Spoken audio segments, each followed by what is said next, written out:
Bonjour peuple congolais. Papa, maman, onyokwami pona kozwa visa. Agence de voyage Smart Consulting et pour Nabino. Oza na posa obima na ba pays lokola Canada, États-Unis, ba pays nyonso ba État Schengen, Turquie na ba pays lolenge na $500 Smart Consulting et saleli bino assistance et visa. Ba bourse peut être disponible pour na bana nyonso baza na posa okokende kotanga libanda pour na pays ya Tunisie, Chypre et Biélorussie. Oza na posa ya kozwa biso, toza esika ya kobonga te, okomi na rond-point Willery, na avenue Louvungi, 165, l'immeuble Kazam, na premier niveau. Toza wana, oza na posa ya kozwa ba information na nzela ya téléphone. Oza na posa ozwa biso na nzela ya téléphone, obengi biso na 081 144 38 91. Soit obengi numéro Moussousou 081 32 62 203. Smart Consulting, avec $500, on peut voyager partout dans le monde. Merci Mbote Nabino Nyonso, Congolais des pères et des mères. Audrey Yarobongisa Nini, image zapena moi pembe makasi. Audrey Yarobongisa image zapena moi pembe makasi. Mbote Nabino Nyonso, Congolais des pères et des mères, Congolais d'un seul côté. Mais bandeko nyonso ba mona République démocratique du Congo comme 50 patrie na bango to pesi bino Mbote. Bozana Kinshasa, bozana Beni, bozana Aru, bozana Rumangabu, bozana un peu partout. Audrey Boudou, kitsa moi muke miso pona yo. Imaiza pembe moi muke makasi, donc kitsa moi muke, kitsa moi muke, kitsa moi muke, kitsa le sousou. Non, le kisi Audrey. En direct na télévision, en direct na télévision. Matsa moi muke. Matsa moi muke, en direct na télévision. En direct na télévision. Ça va, tika boy. Ça en direct na télévision. On a la mission logo za la kata. Merci, vous comprendre que vous allez en direct, on a vous comprendre que la Seamboula to longo na bandaku, malgré opération 0 trou. Ils ont comme 1000 trous dans chaque quartier, opération 0 trou comme 1000 trous. Tant que école le long na kofunda. Bato na kofunda le même bango moko ba kondimate na kofunda bango. Na kofunda bango na émission lelo. Funda bango. Kinshasa, République démocratique du Congo, actualité tirale dominée na dossier à Matata Ponyo na bande comme Soussou, ba Patrice Kitebi pe bande comme Soussou basali na ye, et longo na procès tali Bukangalonzo, Matata cour constitutionnel lobby a déclaré qu'il est incompétent na dossier wana, Matata Ponyo na minute a recouvert un peu moins ba immunité na ye, motuna passe ezali. Est-ce que Mobeko na biso ezate eza faible na o etali ko kanga batu oyo ba gérer que le la président de la République, le la premier ministre na mabe oyo ba salaki na gestion na bango. Est-ce que Mobeko zo protéger bango te? Est-ce que Mobeko zo protéger ba gourou? Est-ce que Mobeko zo protéger bango te motuna makasa liona na minute matata pona ko samba wapi? Batu so ba ko samba na babenga ni nango nini na cassation. Mais il faut pas la procédure parce que nous avons demande à niveau du Sénat. Il faut que le Sénat déjà livre matata pour les Cambotali Bukangalonzo. Tout comme quand même réfléchir autour de projet de budget exercice 2022. Mokola lobby premier ministre et le gouvernement na bazaki liboso ya représentation du peuple. Budget moko pour l'exercice 2022, il y a 10 milliards de dollars par lobby par rapport à l'exercice il y a 2021, croissance salami à 41%, mais dans le budget bazo prévoir pour l'exercice 2022 croissance moko il y a 3,6%. La case à budget wana et le ramakasi bato ba retenir ils allaient 500 millions pour les cambotali élection bako tchako dans la mopanzi pour la cambotali élection peut 250 millions pour la cambotali recensement. Merci Mingi na Jean-Marc Kabonde, premier vice-président de l'Assemblée nationale, où Yazwa qui maloba lobby. Et oui, na Congo, tout ça, baza na perçoit bazwa maloba te. Mais premier vice-président de l'Assemblée nationale, Yazwa qui maloba lobby. Jean-Marc Kabonde, merci. Merci Mingi. Au lieu spectacle, merci Mingi. À lobby, va réduire train de vie à l'institution. Mosoloana, batinda yango na armée, batinda yango na la police, batinda yango na EPST, pour na ko appuyer likambo ya gratuité batinda yango na ba secteur sous sa vie avec ba kende plus loin au lega ko suka na ba réduction frais de fonctionnement ou frais soki ya recherche nini ba réduire tina ba salaire à président de la République ba réduire salaire à ba ministre ya ba député ba réduire ba mosola batwana et permettre à ce que tous au moins ndambo ya kotinda pe na ba secteur mususu wana maloba ya Jean-Marc Kaboul mais c'est non ba député mususu budget 2022 était moyenne il y a salaire pour les militaires $84 $84 sur le en francs et ça a presque 164 000 francs 84 ça 164 000 francs on a une moyenne pour les militaires on a une maloba ndeko honorable Jean-Baptiste Kassé Kwalobaki est-ce que 164 000 francs $84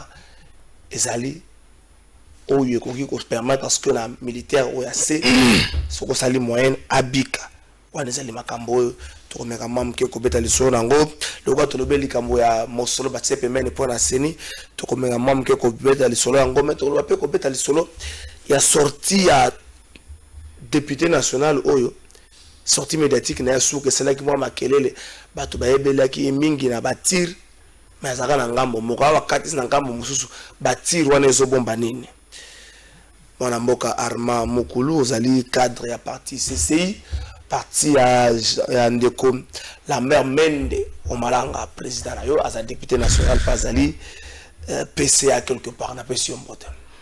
Mbote Ndeko, na pesi pe baimboka nyoso, bazolanda biso na ngongo Mbote, tokosola po na ekolo, mais comme on dit à tout seigneur, à tout honneur, permettre ngana adresser ba Mbote na ngape na mokonza mboka, wa ipe mokonza mboka ya yo ya ba Kongolo pe bazo tala biso son excellence Félix Tshisekedi na pesi pe Mbote na mokonzo ya ngai ya parti ai présidenté ai initiateur ndenge soto bien parce que le président national c'est Omer Mouswanza. OK abatamaka bon aya boya comme benga autorité morale non abatamaka initiateur voilà initiateur du parti camarade initiateur Lambert Mende et si kana pesi pe Mbote na bureau nae si kazali c'est là bino ndenge neti yo batu bebe ko zaka na parti ya Lambert Mende na ndenge batu bebe Lambert Mende c'est là bino ndenge non batu bebe Lambert Mende na ndenge nini Lambert Mende c'est une valeur toujours pendant 2015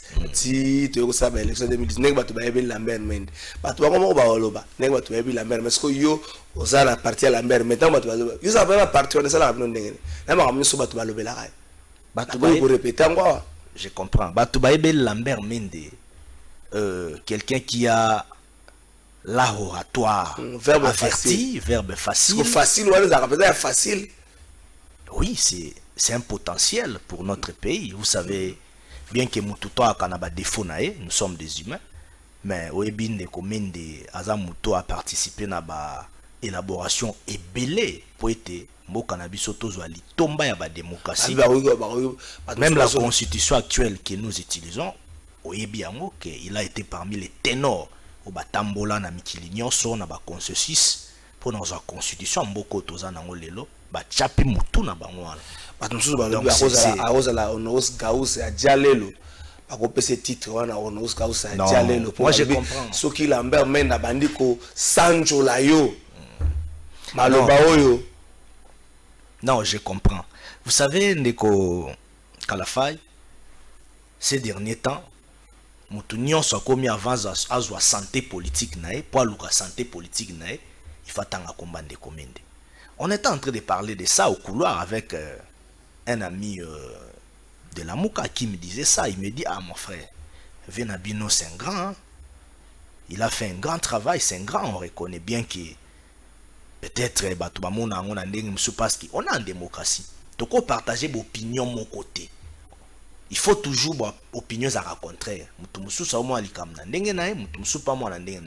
Mais ce qui est important, Ezali, na makamoto zo sala, total ramini intérêt à population. So taline de commande na ba passage na union sur la fonction de l'État au Yazwa, atika toujours empreinte. Partout, depuis même à l'époque à na union sacrée à Péasonam, fait Etienne Tshisekedi wa Mulumba.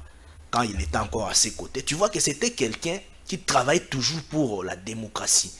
On est toujours au travail pour l'intérêt en Boka. Bien que en politique, il y a le système géostratégique, il y a des systèmes géopolitiques, il y a des systèmes de dynamisme rationnel. Et ça, là, qui est Moutako Kozala, lobby peut-être vision sous ces mémiers, mais ils ont gardé idéologie, il y a nationalisme, il y a lumumbisme, il y a patriotisme. Donc, les Congo d'abord, les restes après. On peut traiter avec les Occidentaux, ou soit les mondes extérieurs, ou même l'Occident, c'est vrai, des relations bilatérales, mais ils ont la gagnant-gagnant. Mingi population de assez retrouvée. La même, c'est une valeur. La même, impérialiste. Impérialiste. Ah bon. C'est une valeur. Bon, on a tout le monde. Non, Maramba Diama à l'époque. C'était le DG Niembo, je crois. Le DG Niembo à Lobaki, dans le centre d'expertise CEC. Il a été clair que Zaki Diamati. J'avais parlé même avec lui pour une émission Il faut ça là. Je crois déjà beaucoup organisé. Est-ce que les hommes ils quoi mboka na biso ils ont protégé bateau tango bazo gérer?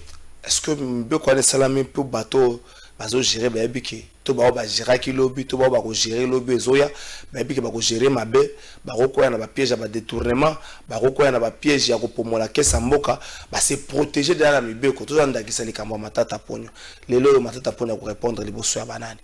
Si vous avez une cassation, il faut que la procédure, il faut.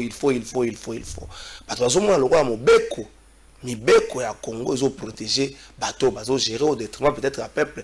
Yo Ibaraka banane nanzela, baro kanga, baro kamata, on n'est ok, mais tant sous banane, Iberé, maman moko, mutumo policier père, il y a 500 fois pesi maman na de Cécile, baro kamata yo, parce que mutumo bazo peut-être soit détournement, ba millions, yo sunga et belé à ba congolais, kosambi sa manango, ça moi passe. Est-ce que la police va travailler pour l'intérêt de Bango pour l'intérêt? Merci Ndeko pour na mutuna na yo. Yambona répondre yo na féliciter d'abord justice congolaise parce que actuellement même sur le plan international partout au monde entier même bateau babanda ki nanu ko croire te na état de droit au chef de l'état a instauré. Oh, tozo mona déjà passerelle na ezomi chama justice. Non, mais c'est le journaliste. Soyons honnêtes envers nous-mêmes. Tous allons vraiment honnêtes envers nous-mêmes. Avant na kotana makamwande komatata. Combat ya hémorragie financière. Oh, IGF azosala. Est-ce qu'à l'époque bande ko sala? Toloba vraiment loko la bateau mitou ezosala. Toloba te loko la bata debanzela. Nous sommes des intellectuels. Soki zeko sala maneme mende bakanga pour nga justifier ba point de pression zeko sala musa zeko so. Benga bakanga. Non. Tout était bien détaillé. Waneza qui n'a problème ti. Tout a été détaillé ba point de pression. Ils ont contrôlé mbonga ba point de pression wana.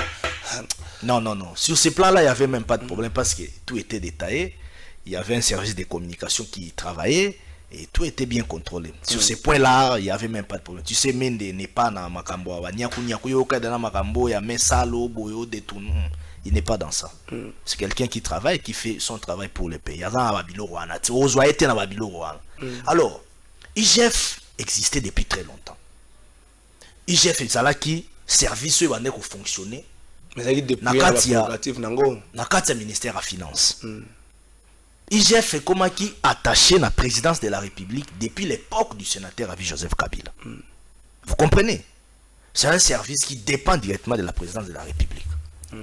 Alors, le président actuel la présidence. C'était déjà à l'époque depuis le sénateur Avi Joseph Kabila. Vous comprenez? Depuis les régimes passés. Alors, pourquoi on ne sentait pas l'accélération, la vitesse? Ya musala ndenge jefa sala ngolelo mais aki dépouiller te nasali parallélisme et comparaison hein pour comprendre que ba avancer zali combat ya hémorragie financière ezo salama lelo yo so ke même na kata ba institution eza na ba établissement public ba dirigeant nyonso ba gestionnaire nyonso bazana kubanga. Pourquoi? Parce qu'à Ebike, soka engagé ba projet moko ya ba dépense ebelé ou peut-être soubassement nango juridique ezate au fondement ezate ou eza flou ou traçabilité linéaire ya financement nango eza malamu te to pe sika mbongo ezokendela to faisabilité nango ezosama malamu te bazo banga bayebi ke IGF akosa prendre na bango. C'est déjà un pas. Musapi moko et sokola kelongité, tout commence quelque part. On s'apprend à bango pour soka nanzela. Non, IGF a ça comme ça nae, a mis rapport nae, na ba instance habilité. Parce que quand on a instance habilité, voilà, nous avons les cours et tribunaux, nous avons les parquets, a memara. Oh, il y a un rapport na ba instance habilité. C'est maintenant aux instances habilité de continuer l'affaire.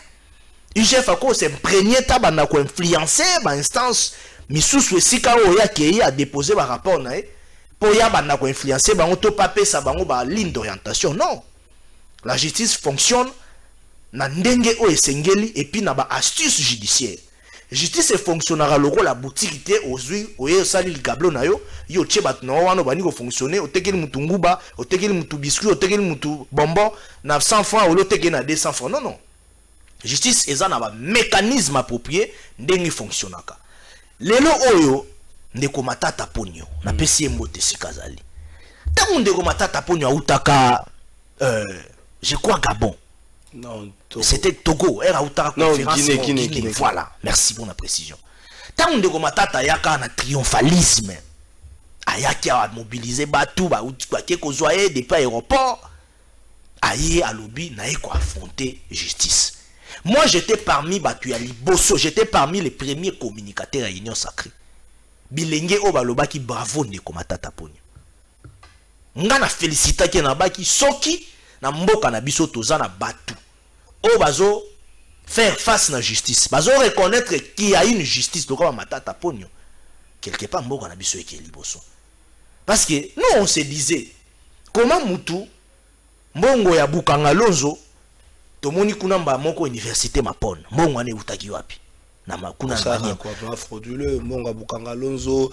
Effectivement nous on est en train de réfléchir mais comme tozaki justice cité c'est qui to tika makam na mbombo baboko bazuzi wasa musana ba on ndenge keseni. Alors lelo au cour constitutionnel a se déclaré incompétente pour na affaire ya ndeko matata ponyo ya détournement makamba Bukanga Lonzo consort. Alors, j'ai salué le verdict de la Cour constitutionnelle. Devant la Cour constitutionnelle, on s'incline. Biso toyi bato toyi na respect ya makambo etali mibeko ya mboka.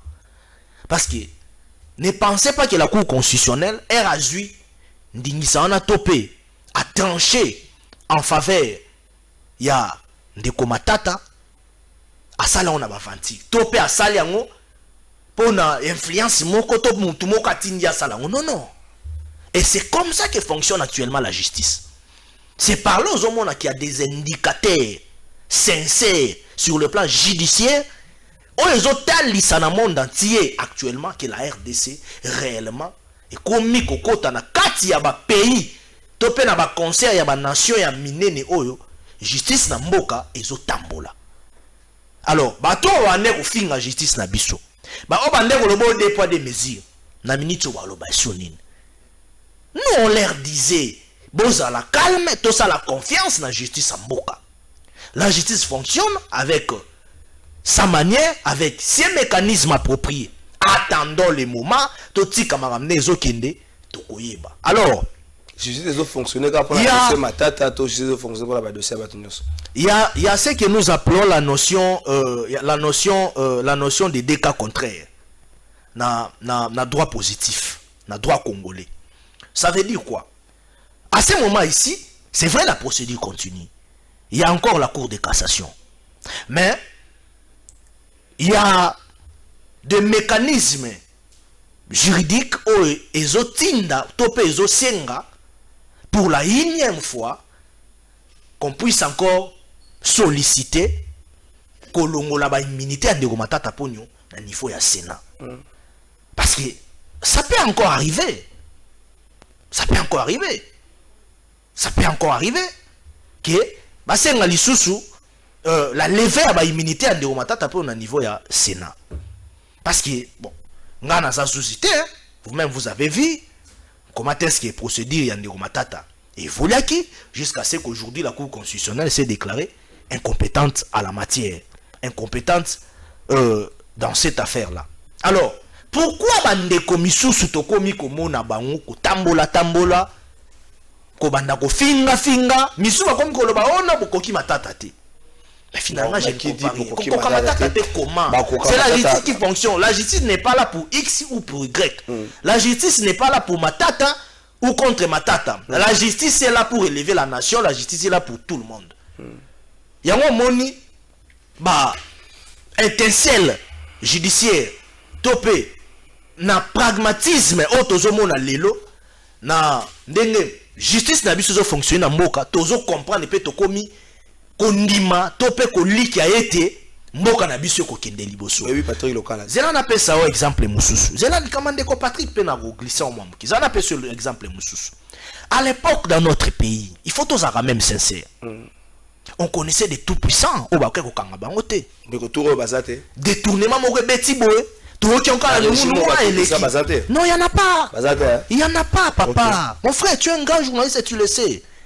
Actuellement, il n'y en a pas. Actuellement, tout le monde tremble. Soit yoki kara somo beti. Qu'il kambouna ezo kotada et pas bazouzi. Ça veut dire que actuellement, influenceur na kata justice baza société. Au salimbeba rokenena nous ko répondre. Parce que nous sommes des responsables. Toza na bana, toza na bandeko, toyi na ba parents, toyi pe na ba problème. Notre pays a connu des problèmes socio-économiques 60 ans durant. Ce n'a qu'écoute depuis la conférence nationale souveraine, na zongi lisusu depuis même époque coloniale belge. Et puis c'était Covid-19. Tango ba impérialiste yaki colonisation na mboka na biso. Toyebi ndenge ba piyaki ba minéraux. Toyebi ba ndenge makambo nyonso sama ndenge ba ndeko kata ba ndeko na biso maboko ba caoutchouc rouge. Toyebi so caoutchouc rouge. Toyebi ndenge na ba eleko nyonso elekaki ba pillage makambo to salamaki. Ça veut dire le pays a été saccagé sur le plan économique. Alors, pour qu'il y ait une relance économique, il y a des secteurs piliers sur lesquels devra en réalité s'appuyer la République, notamment le secteur judiciaire, notamment le secteur de gouvernance. Secteur judiciaire, tout le monde a déjà passeré les autres chambres. Tout le monde a déjà pont. Il y a malam les autres chambres. Il y a équité judiciaire les autres chambres. Il y a justice justiciable les autres salama déjà. Malembe et kokende liboso. Alors, sur le plan de la gouvernance, il faut moralité. Moralité, ça veut dire quoi? Lorsque tu diriges, ou soit tu es nommé dans une institution du pays, on a nommé pour na yote, pour na mwasi na yote, pour na bana na yote, pour na bana kasi na yote. Tu n'es pas nommé pour ton parti politique. Tu es nommé pour la République démocratique. Oso tamboli na ba cabinet, oso tamboli na ba cabinet ba membre du gouvernement. Moni makambo esala kuna. Non, je sais pas. Moi, je ne me promène pas dans tous les cabinets, papa. Nous allons vérifier, mais... Famille, ni boy. Tata mokonzamboka, yo moko journée moko beta tour na ba cabinet. Yo beau frère ya, cousin ya. Bon, malheureusement, on entend dans le cabinet ni sauté, mais tel qu'il y a une relation avec le Parlement, je vois les cabinets étaient bien constitués et respectés qui jouent pas. Des cas exceptionnels les engrais. Ah voilà, il y a des cas exceptionnels. Mais ce que les abonnés les amabé, parce que lorsque tu es dans une gestion étatique, aux anapona makambo etali écolo. Ça veut dire qu'on fonctionne pour multiplier ma compte, on multiplie ma kangu, on multiplie ma troisième bureau comme un immeuble, non. Le cas va champignon va n'autongam. Détourner comme on a un régime mon cher, excusez-moi de te dire ça. Nous sommes des responsables. Vous voyez quelqu'un devenir ministre, 1 mois, 2 mois, 3 mois, peu de immeuble mbamoko. Quelqu'un régime à Canada. Mais je te dis, mais la régime à quelqu'un devenu directeur général d'entreprise, malamoko ou immeuble combien y a koto koyaye. Na régime à Siko mutako ça doit 350 000 $. Na régime à Kalanda à 12 000, il y a 20 000. Na régime à Siko. Non mais bateau ça la bilo quoi. N'importe quoi de nous. C'est moi je suis 350 000 $. C'est normal. Au moins Siko liberté d'esprit. liberté d'esprit, liberté d'opinion, à l'union sacrée, il y a dépotoir. Union sacrée, lorsqu'il y a des valeurs, nous saluons. Lorsqu'il y a dénoncé, toujours dénoncer. Nous avons ce exemple à Ndekojama Kabundu. Oyoki argumentaire na e azwaki maloba. Mokolo euti koleka. Oyoki argumentaire na e. Banda de marche on a banda kala salua ki yango banda on basa moi na logique ça veut dire dans l'union sacrée, nous sommes dans la philosophie, dans la logique ya kubongisa mboka. Dans la logique te ke muto aye ndo chambo na poche na e po ebiki ya so l'union sacrée ça bino batu bo FCC. Bon na munanu bo tazali bokoma la bino ko ta ko muto akoma ne okene l'église. Mais si ça n'a affermissement tena le kapena babenga on délivrance donc bino ne gouvernement bo na délivrance te affermissement be aussi c'est donc l'esprit wana obote na FCC bozana ngona non c'est là ndeko kala fai tant mokonza mboka pesa ki mbela na e délivrance bo legaki c'est là délivrance en quelque sorte ça quoi adhérer na vision mokonza mboka on a zora beaucoup boyaka na bino église bien qu'il y a toujours des cas exceptionnels mais le fait de adhérer à la vision de Moka, on va montrer que adhérer à la vision wana ya honnêteté pour un État qui veut réellement aller vers un changement. On va montrer que adhérer à la philosophie wana ya honnêteté, ya bonne gouvernance ne ba boya ki na bango. Mais on y soit montrer que baza prêt à adhérer à la philosophie wana ya bonne gouvernance, ne ba adhérer ki na vision union sacrée. Alors c'est la majorité. C'est la majorité. Il y a FCC, on va adhérer à la vision. Il y a Union sacrée à chef de l'État. Oh, bah, on mingi baloba. Et là, on va reprocher qu'il y a un régime et les kezali, bah, ça l'a dit pour n'importe quoi. Mais bon, t'as là, bon, vérifier na ministre, bah, outaki na FCC. Bon, vérifier na ba député, bah, katsa ba comment na Union sacrée, bah, outaki na FCC. Bon, t'as la comportement na bango, bino ba tubokoyi, ça ce qui va changer. Le comportement na bango peuple yo mo mutoko ba soki ba changer to bazaka na moi eloko il y a des changements c'est là on appelle ça exemple nani a changé c'est là non il y a des changements dans la société non moi je ne parle pas des secteurs c'est là on appelle ce exemple tant mokonza mboka koti na pouvoir enseignant c'est là avant union sacrée yobi wana za avant union sacrée non je parle de son excellence Félix Tshisekedi tant à koti na pouvoir. Vous comprenez? Le système du régime passé, avec le sénateur Joseph Kabila, que j'ai sali, Tolungo na pouvoir. Système ya Sika et Koti na pouvoir. Vous comprenez avec moi? Alors, par exemple, je sais que sur le plan, il y a secteur enseignement, il y a encore des histoires où il faut ça, ça c'est vrai. Le gouvernement Zobunda, sérieusement pour nous. Mais au moment où enseignant par exemple, n'habite que et combien si quand on s'engage. C'est là c'est important. C'est parce qu'il y a des gens qui racontent des histoires sans pour autant même bazala na ba sous-bassement réel. Mutu so ebine likamunenge zo sama menko kaka kimutema mabe tellement ba comme on comparer 32 ans passés, 60 ans passés, 18 ans passés, na 2 ans et demi. Mokonza mboka fait ticket dans salle na pouvoir comme ko comparer yango. Ya on montre au moment non le rôle est commis N. Pourquoi j'ai dit ça? Enseignant azaki bolongola ngolo na makambo. C'est la makambo ka botiaka NT. Non mais zala na NT. Effectivement. Mais comment ton courant ezara déjà été depuis très longtemps. To yebi on mboka na biso. Yo peta ngose ko yebeki courir donc. Mais on connaît oyaki pona ba solution. Oyaki ça va ba ezaka te. To yebi ke ma ezaka te. To yebi ke banzele ezaka te. To yebi ke chômage ezaka déjà. Tu as dit que ah bandeko banyoka maka vie sociale ezaka déjà passé to yebi yango bango ba condamner ko ba continuer ko nyoka ma au lieu de saluer makambo ezo sala bango sous le leadership ya Mokonza actuellement on a problème exact non ça nous dénonçons c'est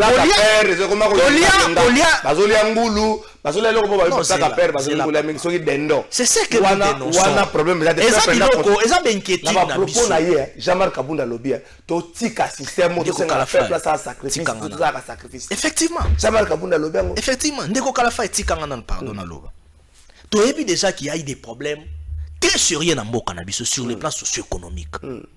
To yebi yango. Alors, pourquoi to kozwa makambo wana nyonso to bamba ona mutu ya Mokonza mboka actuel? C'est par là nous parlons de la haine. Oh, mais je te dis. Aujourd'hui, la mère mène dans. Non, non, mon frère. C'est là. Cher ami, tous à la bateau. Tous à la bateau. Mais il faut laisser du temps. En quoi? Lorsque le chef de l'État traverse le monde entier, Erazo Kende, Kozongi Samukili Nabiso na ba concert diplomatique sur le plan international.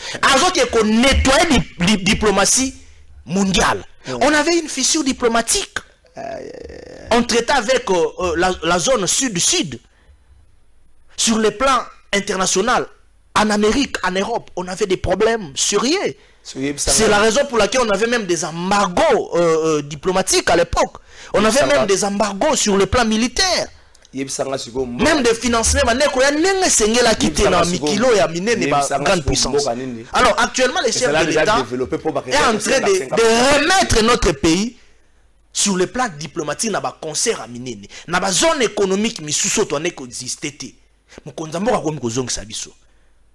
c'est un travail, c'est pas un travail du tac au tac. Alors, il y a maintenant un mécanisme de fonctionnement. Il y a canalisation à la recette, il y a canalisation à la fonds.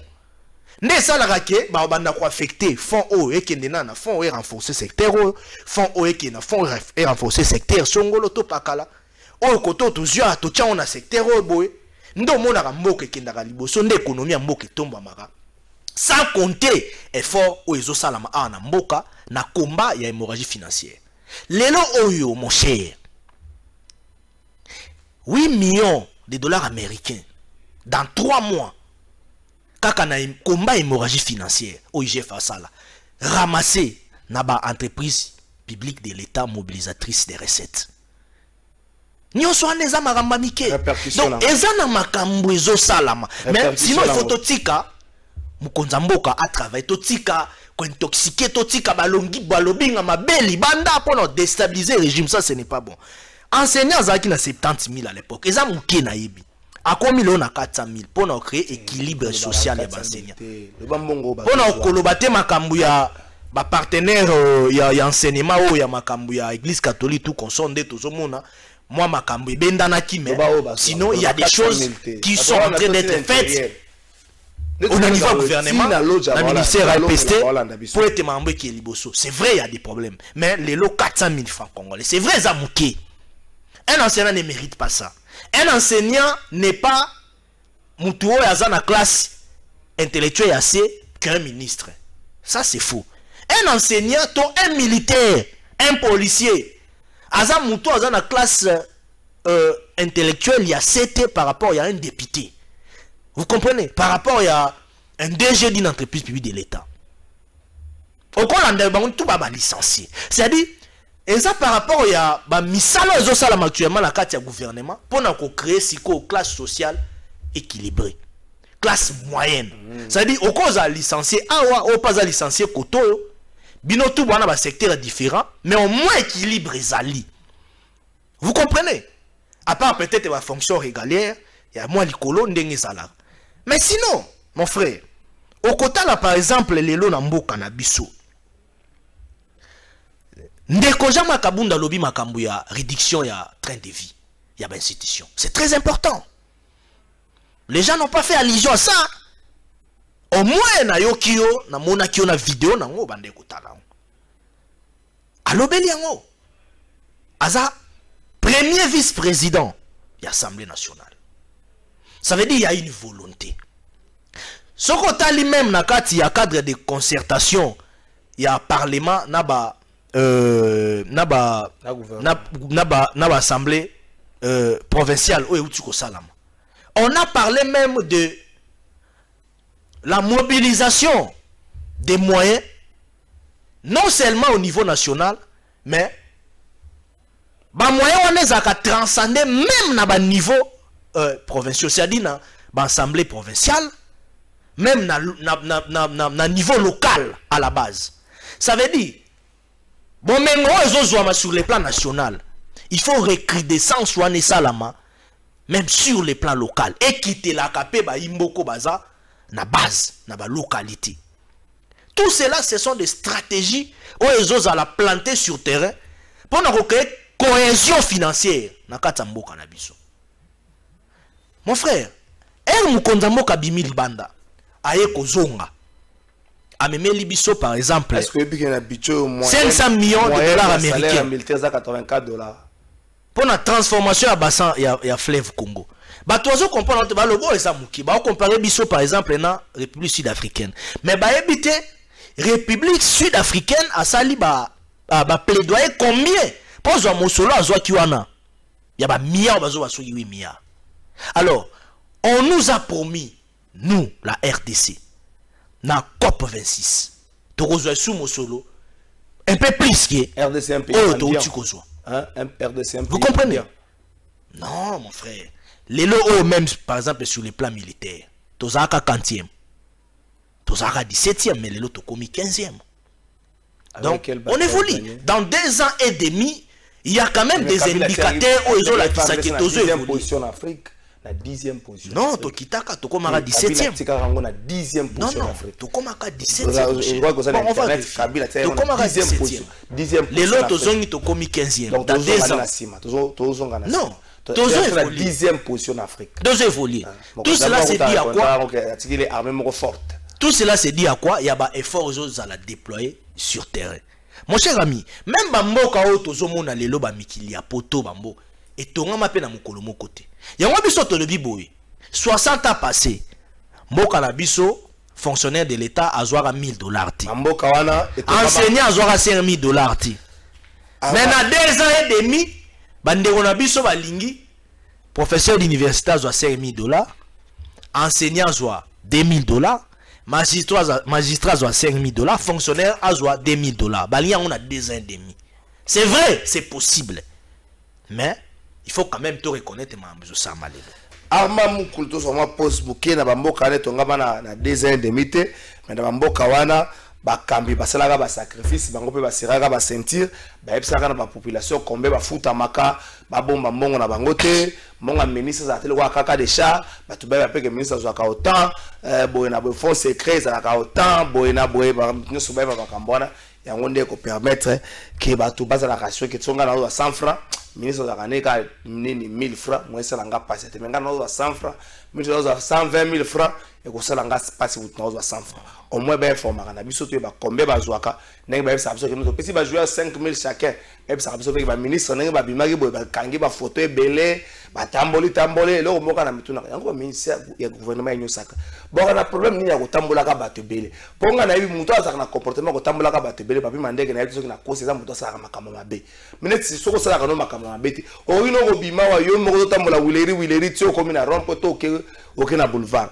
mais so saka muto mabe ozana difficulté ko tambola yo moko pozo bang ba ministre yenyo saka ko tambola ka lingulu pa pona boke ne match bomo na bino na ka cote bosola boy kusangani boka na problème nini ba ministre yenyo saka ko tambola ka pe mutu moko yango so mona sika mutu boke ne be et dépasser ka 3000 boke ne be tala batebe éruption volcanique na goma boke tala ebele photo na photo et la ministre moko so ka za aménagement de photos so ki nini na éviter na éviter so posala ministère moko aménagement de photos boko tambola ka ba bele ko kanga na ba photo yango problème na nani pe problème na bino na ba solution za bino na ba photo te boze na ko funda le nde boko yoka tokena régime ndeko papi mande ko autorité morale za besoin autorité morale parce que les mots ya 6 minutes topé makamo mtu aza député c'est vrai bato ba koloba que no député dans la mission te ya ko sala ka sala be fois sala mobeko le quoi ensemble baso potana na bango nanu on rappelle ensemble ba investisseur gouvernement sama lukonde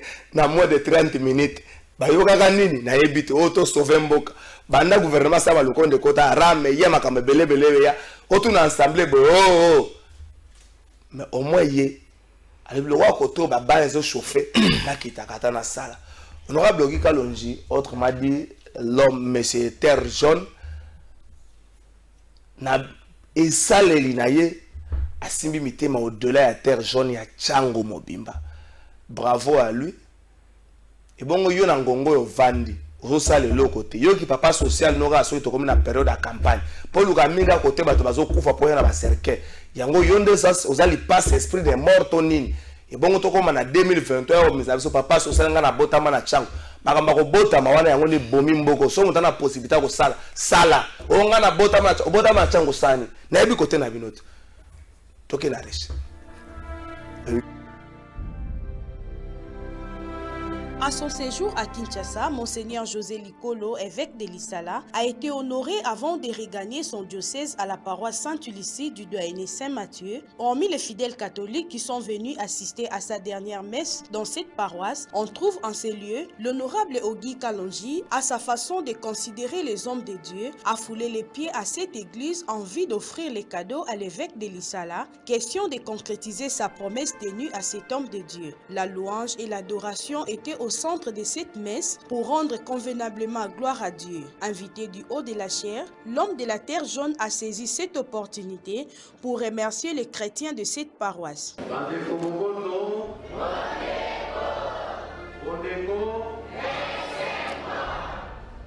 Son Excellence et Salibiso et Sebomingi. Sincèrement, journée Oyo. Parce que je me rappelle que la première fois, les sympathités Nicolo y a coronavirus. Dans le lobby, la boutique, à Macambonioso, on a avant midi, na kende, na mona papa. Na mona ye, pas parce que na zamwana libanda, na zalimwana ndaku oyo. Tolobaki, ata tosali manda moko, esengeli, totika ba empreinte. Toyebi ke biso bakristo ozali mwinda na biso elakisama nzambe asungi na nzela ya ata mokonzi na biso Félix Tshisekedi omoni nzela ekoti mwinda ekoti na baplaidoyer oyo tosalaki tosuki wana te tozali kokontinue kobunda pour terre jaune na biso ekoma neti bakartier mosusu mpona yango nazali na posa ya losambo na bino tozali na posa ya molingo na bino amongo na kokoka te boposa na biso na losambo te tokozala toujours pene na bino. Au sorti de la messe, le député national Ogi Kalonji a par ailleurs expliqué l'importance capitale de sa présence. Je suis chrétien, les dimanches c'est un jour qu'on réserve au Seigneur. Donc j'étais dans l'obligation de venir prier. J'étais dans l'obligation de venir me retrouver avec les miens. La messe d'aujourd'hui a une spécialité, c'est que la messe a été célébrée par un fils du coin, un fils de terre jaune qui est aujourd'hui élevé comme évêque. Certes, il œuvre à Lissala. Aujourd'hui, nous a fait l'honneur de venir à Terre Jaune. Ensemble, avec toute la population de Terre Jaune, on n'avait qu'une seule chose à faire. Aujourd'hui, c'était venir lui rendre les hommages et les honneurs. C'est ce que nous avons fait au jour d'aujourd'hui. Je ne pouvais pas aller ailleurs pendant que Terre Jaune est en train d'être élevée. Sur tous les plans, sur le plan spirituel, vous avez vu notre évêque, sur le plan des infrastructures, comme nous l'avons souligné tout à l'heure. Donc, j'ai demandé à la population des Terres Jaunes que nous puissions converger ensemble pour qu'on parle encore des Terres Jaunes. Voilà ce qui nous a motivés à être présents ici et aujourd'hui. Quitté Sainte-Lucie, l'honorable Ogi Kalonji s'est dirigé à Bibois où il a participé à l'Assemblée générale des scouts de la Tchang. Prenant la parole, le député national a au cours du dîner de la présentation du plan d'action 2021-2022 qui contient les activités d'envergure et de visibilité. Il a profité par la même occasion pour encourager cette jeunesse qui se démarque par leur façon de vivre. Lorsqu'on grandissait, on enviait ça. Par votre façon de faire, votre discipline, votre façon de vous comporter, ça nous faisait du bien. Je m'incline déjà devant cette nomination. Je vais sincèrement faire partie de l'équipe. Tellement de points où nous vivons, ainsi de suite. Et on aura le temps de nous rendre visite de temps en temps. Le Congo, c'est vous, le Congo, c'est nous. Nous devons reconstruire le Congo tous ensemble. Et pour le faire, il faudrait que nous soyons conscients, hein, que chacun remplisse sa tâche tel qu'il peut avec les meilleurs de lui-même. Moi, je fais ma part dans mon coin. Les scouts, faites votre part dans votre coin. Mais quand vous le faites, vous devez bien le faire. Nous devons tous être excellents. Moi, je prends pour l'excellence. Donc, encore une fois, merci beaucoup pour l'honneur. Ça m'a fait beaucoup de bien. Je manquerai certainement une photo de famille. J'aurais bien voulu l'avoir. Mais mon temps me coince et j'ai encore beaucoup de programmes que je ne sais pas passer beaucoup de temps avec. Donc, j'ai tenu à vous honorer par notre présence. Et vous sachez quand même qu'on est venu et j'attendrai les nouvelles pour la suite. Merci beaucoup. Cri de joie. Cri de joie. Merci beaucoup, honorable Guy Kalanji. Nous vous présentons aussi le remerciement au nom de la plénière ici présente.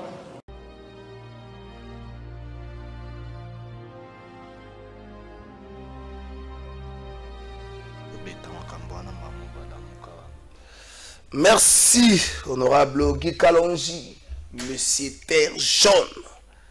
Awa ya zo sala, yo vandaka nga na botama kote kuna. Na ba election ko mo la ko mo rappeler nga mutolo nga bakunda ka ngwa, bo mutolo kote bakunda ngo batonga danda kote.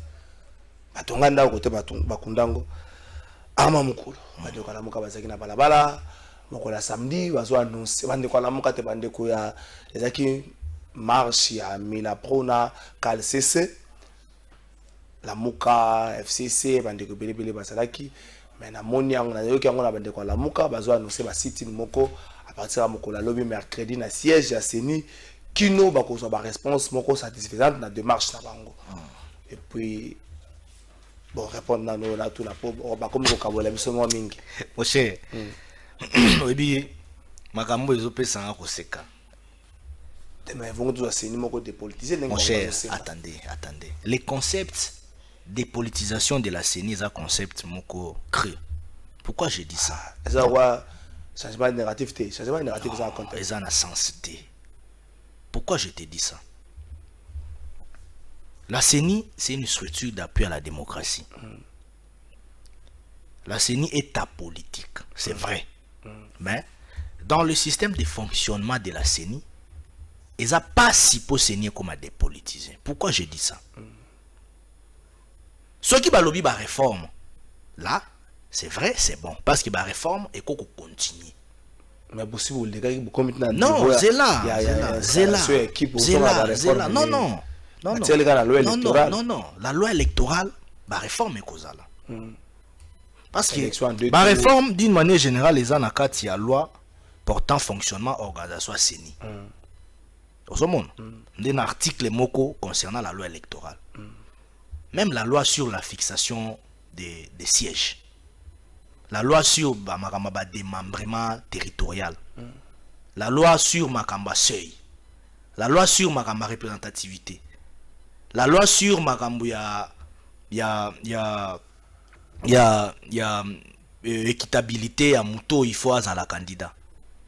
C'est-à-dire, ils ont peine à Makamba belé aux la réforme dans la loi électorale. Vous comprenez un peu? Mais là, c'est un problème technique. C'est un problème de fond technique. On a profité de l'occasion pour nous faire une félicitation à Léopard. Surtout que la motivation du gouvernement, quand on a derrière, on a surtout qu'il y a mondial tour. On a une photo de jouer dans le parc. Beaucoup ma série ma politique comme tombo le lengo ko taka la photo. On appelle tata mukolo na bana na bakoko. Tombo le lengo ko taka la photo. Awa poussa là. Tant on bande ko ba dépolitisation de la CENI. Ils veulent dire quoi clairement? On les a ba cafouillage à ba terme. Ba politiciens baza ba acteurs principaux. Il y a un système électoral en Mokanabiso. Parce que ce sont des partis politiques qui déploient les candidats sur le terrain. Et on va fixer un montant qui fout ta caution pour un candidat dans le terrain, dans la course électorale. ba parti politique ba tiaka ba candidat ba tiaka pe mosolo ba futaka caution pour na CENI fonctionner pour ba candidat na ba qui na terrain ba compétir. Les partis politiques ont pour ambition de conquérir les pouvoirs, d'exercer les pouvoirs et de conserver les pouvoirs. C'est même constitutionnel le plus longtemps possible.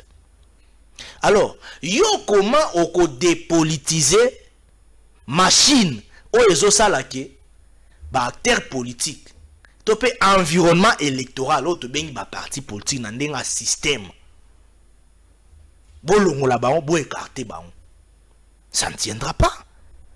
Si réellement nous voulons cela, il faut aller, il faut que ne bandeli. Il y a la rédaction, élaboration, il y a loi portant fonctionnement organisation CENI.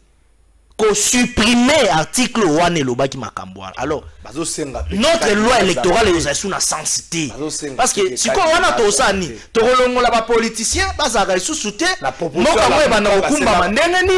la moka basenga déjà que la politicien bas à la terre intermédiaire organisation bas à le roi bas sinzili bas vers. Bas à la terre comment c'est là papa, c'est là. Les politiciens de bazo tchabatu, bas à la ba candidat, bangonde bazo gérer mboka. Bas on a même misité ne loko ils ont organisé et loko ils ont organisé ma ponomie au bangomo baza concerné. Ça n'a pas de sens. Soki to komi to supprimer article 1 et lobel makambo wana représentation il y a ba délégué politique na kati ya CENI majorité opposition ba société civile soki to longoli disposition wana c'est que tu lingues l'homme sous le roi tu inventé dictature moroboye tu as inventé peut-être na éviter système politique moroboye résalté na mboka na biso et aussi mbaté ça ne tiendra pas. Les problèmes actuellement avec nos amis c'est quoi? Tant marche basalaki liboso ezaki vérité des urnes. C'est là nous. C'est là que l'ibosio qui vérité des urnes la mouka. Bah évoluer au ba réforme.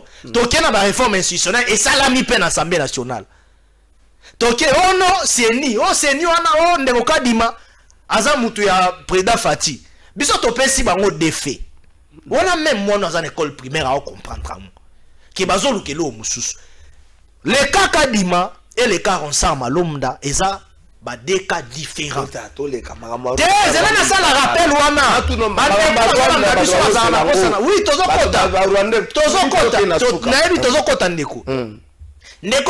malonda zaka porté na ba confession religiosité auto bing église kimbanguiste.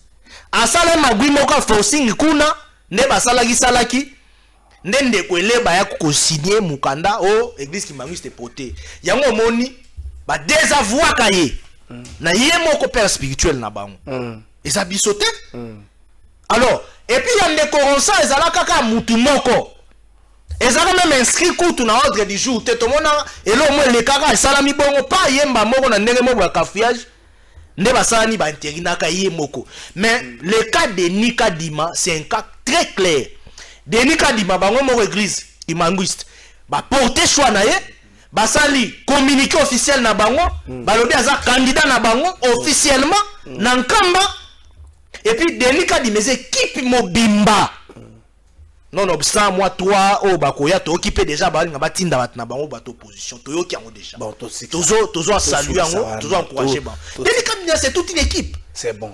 Baninga na biso la muka marche bango ezaki pour na luka dialogue. Ça c'est la muka te. Na kata marche la muka parce que la mokasa organisation la iga participe. Paternité na osiko, paternité na oza ya banane. Mila pro na la muka lo beza yet. La muka lo beza. Kocha la muka na la muka lo biye mutabenga ki batu. Mila pro koto soki na 5 FC ça lo biyo biso to ya tonke ondima appel à batata million mais finalement te marche za la muka te. Mais ça nani c'est ça ne comme pas gouverner marche za la muka. Mais sur terrain to mona marche za. Po bazo la paternité to e baté marche za nani. Tala bango na kati ya ba interview na bango, ba déclaration na bango ba lobela nini? Consensus. Le consensus veut dire quoi? Oh, le consensus autour de la désignation, il y a un membre à CENI. Quel consensus? La CENI travaille déjà. Ndekoka di maïwa na salle ba descente na liboso, a kiti na ba entrepôt, a ke na ba entrepôt na secrétaire exécutif CEP, secrétaire exécutif et provincial atali akiti azomoni ba personnel akiti na kinkole akena ba entrepôt kuna na njili atali il fonctionne. Vous comprenez? La représentation diplomatique, bah connaît déjà Korea, bah on promettre pas financement na bango. Bien que tu saluer déjà, awa to mona ki lobby na projet de finances pour l'exercice 2022, 500 millions de dollars américains déjà déboursé pour la makambi ya fonctionnement CENI. 100 millions coûte déjà Chamaki pour le fonctionnement ya CENI déjà. 250 millions ça déjà rassuré pour la makamba ya ONIP pour le recensement. Na makamba statistique. Alors pourquoi on a besoin de s'agiter? Dialogue, c'est ça la réalité. Attends, pas clair. Armato. Dialogue. Bino bano bouti pa kabile za bilo mongo bongo bokanga bobungi sangote. Botu okoma na mémoire mpuku pompuku abosa na kapamba pamba ke amutambo ezali oka bateli kaya bazongi bana mbala ya kolia. Boza na mémoire mpuku te, bobosa na kamakambu te. Kabila ala kisaka bino eloko ya kozaka bisenga senga te. Bino boko bando soutenir makamba bisenga senga te. Kabila esaki bino bunda na oyo sana ngo même élection organiser ko na ezala. Mais oui, bisenga senga. Ti boko ne ondimaka Rwanda tongela bino banda ku village moderne. Non, zena kaka ko armana sa ko poser mutuna. Yemo ko pa poni place na Niragongo. Donc na Goma. Banani bako ko tonga ba ingénieur militaire. Ah ba Rwanda. Ata to sala bino mabe. Boya ko tonga ngo pa mwanda ntemi. Na ba ingénieur militaire bino ba yepa mwana ntemi comme ça mutu abulungane bulungane awoka makama mwana ntemi bino bato bo utipa Kabila kolongola molimo bo changer radicalement boete. Donc même makamba bisenga senga Kabila za bisenga senga. Donc au moins pour ça la même main de créer fort et partout. Et nazo bundisa bilo reçoit na libanda les lois vous soutenez ça aveuglement de quoi. Non mon frère. Na yebisio ke biso to fin gouvernement congolais au financer élection té. Na yebisio. Indicateur budgétaire. Oh, bazo présenter dans l'Assemblée nationale pour il y a même une rubrique spéciale qui a été créée dans le programme gouvernemental na biso on de ko sama a déposaka pour na budget na biso aux estimation na 10 milliards. Et ça même la rubrique spéciale les actions pour la mobilisation à recettes pour l'élection. Et ça a été adopté. Vous comprenez? Le problème actuellement c'est quoi? C'est quoi? Bah lobbying est bandit sur le plan international. On est au courant de ça. Oh. Mais pour déstabiliser le régime, pour attirer la sympathie de la communauté internationale, village moderne. Oh. Pour la communauté internationale, la mona que non, kuna mbilinga mbilinga ezali toya, to kende dia. Pour la la transition, ça dialogue, ça glissement. Village moderne. Papa, nous sommes appelés à vivre dans la collaboration diplomatique avec le Rwanda. Mais je te dis. OK. Notion ya bon voisinage. Ils ont 5 bisoto za malamu na ba pays voisins. OK. Mais on lobby que le gouvernement congolais peut participer financièrement na. Chaque jour même lobby. Mais oui. Ba Rwanda ba lobby monta ba kotia 30 millions. Gouvernement congolais a participé financièrement papa. Gouvernement congolais. Il y a une commission. Non. Attendez. Ba Rwanda ba kotia 30 millions. Mon cher. Yo kotia combien gouvernement congolais? Monsieur le journaliste. Dans tout projet étatique où ils ont engagé des États, ils ont une commission mixte. Oui, bien. Oui, Rwanda déjà la des experts des deux commissions pour harmoniser faisabilité. Il y a contrat, faisabilité à projet. Mais ça sera connu. Non, mais ça sera. C'est un projet en avant-plan d'abord. Mais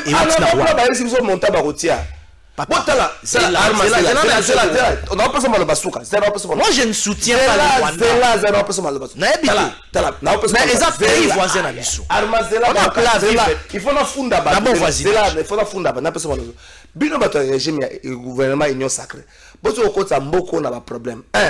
Mokoloto mokonza mboka sinyaka na gouvernement on est na parlement ba exception to so ba lobela nini. O raffinerie o nini o exploitation traitement ba yebisa biso te. Awa susu bozo ya. Il y a une évolution de dossier au niveau de l'Assemblée nationale. Là mituna yo répondre il mito. L'Assemblée nationale va dans calendrier na bango mo ya fonctionnement. Awa susu bozo ya makaba bandako. Bozo eza nyongo bazo kabela biso lobi ko yomo no moni mwana moko bozo tuna ye o kombo na ilunga ruiza. Soko tuni nunga ruiza le gola kisane otena yaka papa yaka tangu ba yeko tonga bandaku mama sikoyo o ilunga ruiza. Boti ko tia biso ba problème wana. Non, c'est là na peso exemple. To une minute. Mon cher ami. Tangu le président de la République a qui na sommet France-Afrique. Et pas un déco Macron. Pour relancer l'économie africaine. Elle est là qui est Afrique. 14 milliards de dollars américains. Au besoin de qui est milliard. 0.7 millions de dollars américains. Non. Et ça qui tirage au sort. Et ça va bon.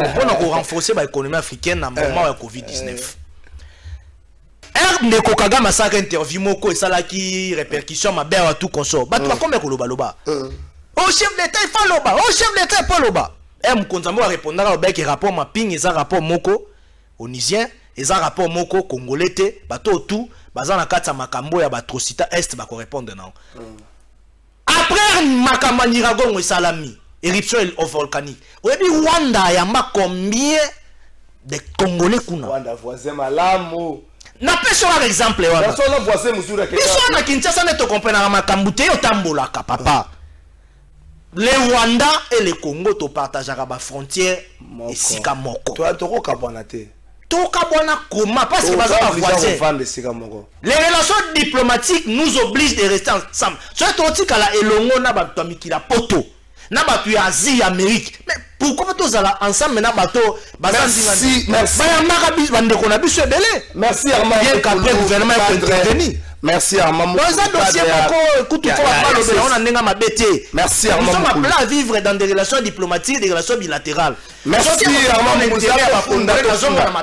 Merci Armand Moukoulou cadre à CCI. Parti cher Armand Mboka la mère Mende au Malanga. Zali communicateur ya nyosa que vous comprendre que Armand Moukoulou na CCI école de parti zalaka. So que n'était pas c'est ça go route abat nyoso bakana kapata sanga ba juriste. So moni bango bazolo botali maître lenga bomo kwa délice sanga mutalo mais so botali Armand zomo kwa Lambert Mende mutasolo ba donc les écoles de parti l'esprit à président so ya initiative zo kota bango na kati Armand merci ça c'est ambulo répondre quand même une invitation na biso na PCO merci Ndeko botika to funda rebe ya ko funda et autorité morale to funda autorité morale to funda rubrique ko funda autorité morale to funda tata mokonzi école nazo funda bato mibale mais bato la baza en quelque sorte ba institution mutali boso na ko funda kombo na monsieur Samba Lukonde Kienge premier ministre ya gouvernement union sacrée tata mokonzi na absence na yo nalo bango makasi na absence na yo premier ministre Samba Lukonde Kienge a lancé opération moko na opération zéro trou na Kinshasa. Na ebi na ngate pas premier ministre avanda kama na ebi résidence premier ministre akuna kota kitambo na ebi soka vanda kote kuna ayebi réalité à zéro tour mais soka vanda na Gombe ayebi ne réalité à zéro tour tata mokonzi ekolo Kinshasa banda premier ministre lança yango bachanga ba zéro na ba trou awa mbule beti de jour elmemi ba zéro nyoso mabulu na Kinshasa moya kotamboleza te na sengaka na président de la République nazo réitérer ko senga na ngalelo botola ba membre so gouvernement nyo sacré ba jib pesa bango ba catch IST batambola ka ba dendaka ne ba comprendre que Kinshasa nzele za kate mabulu na mabulu bato mi ba enda ko funda ba institution ba ko so na fundi ba ko na bike ba ko funda ngai Assemblée nationale tata mo konzi ko population zo tuna Assemblée nationale ba kotela ka palissade to ba kotela ka penza bango mbongo bazwaka ya bango ne mataka mbongo ya population eyeba kate jour ba beta masolo mbongo ya population ezaka wiklo soki ya bango ko mata pe ya wiklo siko population zo mitu Assemblée nationale musala na ezali nini afundi bato mibale premier ministre Samba Lukonde opération Kinshasa zéro trou a mi mandat so ya mi chemin to bi kombo to pesa ngote na soki sanga ko funda le monsieur mon cher mes projet lendo lobelité